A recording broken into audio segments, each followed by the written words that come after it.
justamente de la economía. Escuchemos. Javier, ¿por qué crees? ¿Solo por casta, solo por beneficios personales o porque lo que vos digas va a ir con pulgar para abajo? Mira, a ver, hay una forma de... Es decir, en Argentina el daño cultural que se ha hecho es enorme. Es decir, Argentina desde inicios del siglo XX empezó a abrazar paulatinamente dosis crecientes de socialismo, y eso ha hecho que de ser de los países más ricos del mundo hoy seamos 140. Ahora, la forma en la cual se fue introduciendo el socialismo en Argentina, ya sea mediante la educación, mediante los medios de comunicación, mediante la cultura, hace que haya una concepción de cómo funciona el mundo que lo único que hace es empobrecerte y en realidad se abrazan, y cuanto más caen en el fracaso, piden dosis crecientes de esa receta fracasada. Bueno, nosotros entendemos, por eso nosotros damos la batalla en el plano económico, en el plano político y en el plano cultural. Presidente, buen día. Soy Mariana Contartesi. Entre ¿Qué tal, Mariana? Entre los senadores que han votado en contra, hoy todos los cañones apuntan a Martín Lustó. Y él dice que dentro del bloque radical, los que votaron a favor del DNU, o sea, negando el rechazo, en realidad recibieron presiones, pero que por lo bajo piensan lo mismo que él, que el DNU es inconstitucional. A ver, las cosas que pasen adentro de la Unión Cívica Radical es un problema de la Unión Cívica Radical. Si él cree que ha habido presiones, que las denuncie. Lo que pasa es que le debe resultar muy duro ser presidente de un partido, ir a una votación y ser el único que votó en esa línea, ¿no? Entonces es más fácil echarle la culpa a otros que reconocer el error en el que él está cayendo. Además, es falso que es inconstitucional el decreto.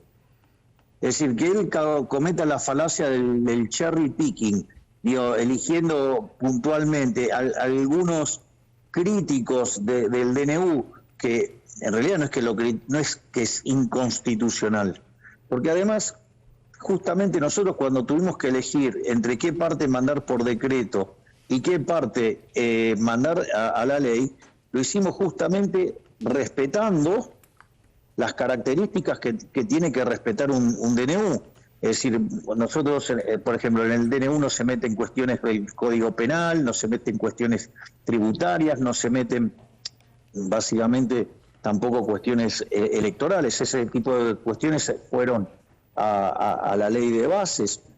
Entonces, y el DNU básicamente lo que propone es devolverle libertades a los argentinos, que eso está dentro, o sea, es más acorde al espíritu de la Constitución. Sí. Esas mayores libertades lo que además procuran en términos de mercado es hacer estructuras de mercados más pro-competitivas y no pro-empresas. Esto es una diferencia sustancial y al mismo tiempo implica terminar con muchos robos de la política.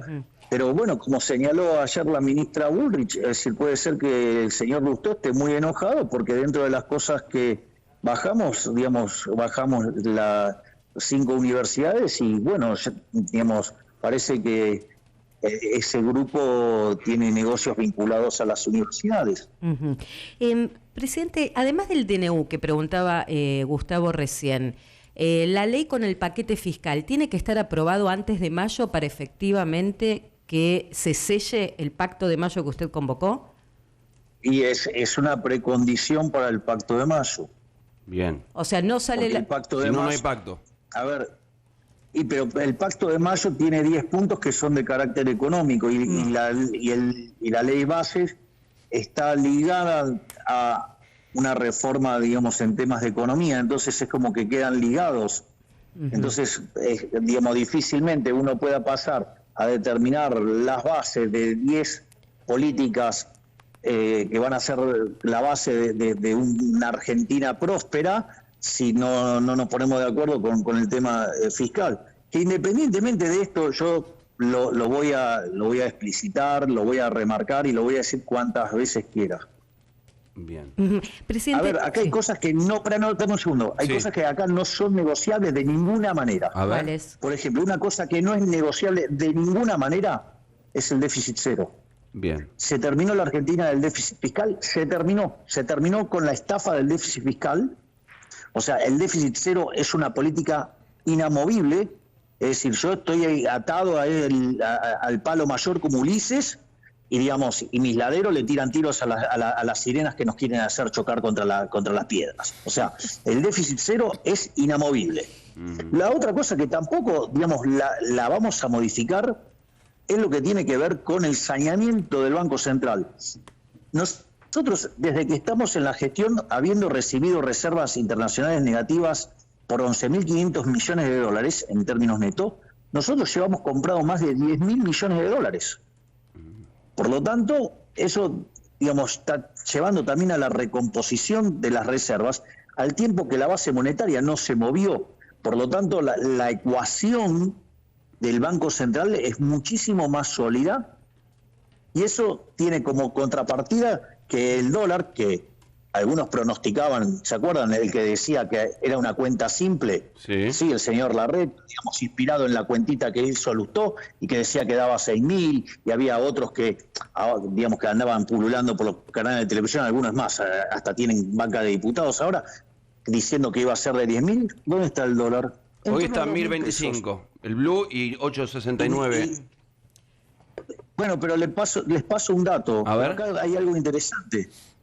Nosotros, días atrás, le metemos un martillazo a la tasa de interés, la bajamos 30 puntos. Sí. Eso, digamos, en otro contexto hubiera generado un salto del dólar brutal. Total. Y nosotros seguimos comprando dólares.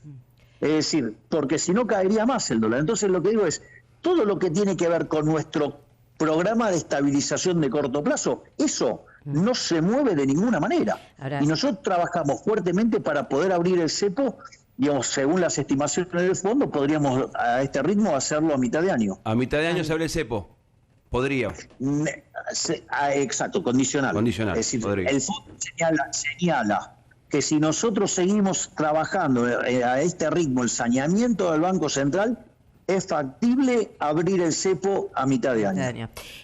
Presidente, uno de los cuestionamientos dentro de las tensiones sociales que hay, lo hacen los gremios, señalando que en los últimos días el ministro Caputo le puso tope y techo a las negociaciones paritarias, incluida, le doy un ejemplo, la de camioneros, que superaba el monto que la Casa Rosada está dispuesta a convalidar. Y se lo enlazo esto para preguntarle si esto es así, si le están poniendo techo a la paritaria, cómo recomponer el salario de todo un sector de los argentinos que hoy lo ha visto degradado entre todas las políticas para déficit cero que usted señalaba. No, digamos, el salario no se degrada por el déficit cero, todo lo contrario. Argentina, digo, justamente ha llegado a donde está por la política fiscal desquiciada que ha tenido.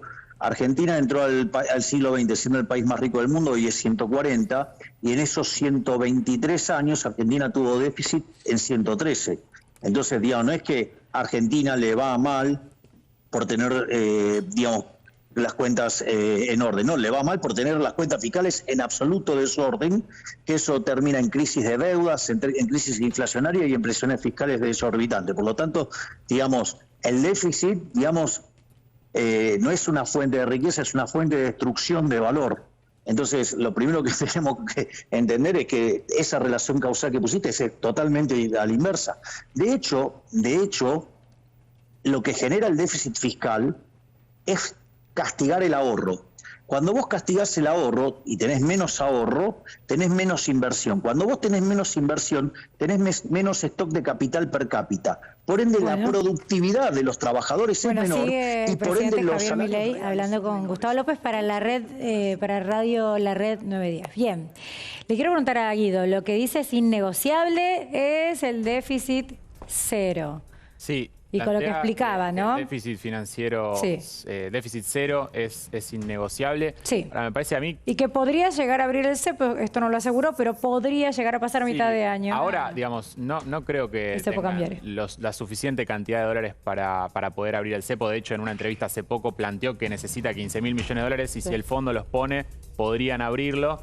Únicamente con una cosecha demasiado buena podrían acumular la suficiente cantidad para poder abrirlo. Hoy, digamos, nadie te asegura que no tengas una corrida si levantás el cepo, una estampida de pesos hacia el dólar. ¿Y que quién que el tiene tipo de cambio pesos, vuele. Guido? No, bueno, ¿Quién pero tiene las pesos? porque empresas, también- si vos- No, también las no, empresas, las que son los empresas- formadores del... No, del- las empresas tienen una cantidad de capital de trabajo en pesos, que son las que terminan haciendo los plazos fijos para poder pagarle a sus empleados. Si toman una decisión de pasar esa masa de pesos a dólares, Se podría disparar. pueden generar una corrida. Pero esto necesitas que no haya cepo. Hoy Bien. las regulaciones cambiaron lo impiden. Pero otra de las preguntas que le hizo Gustavo López tiene que ver con lo que ayer, uno de los más contundentes, los discursos más contundentes ayer fue el de Martín Lustó, Sí.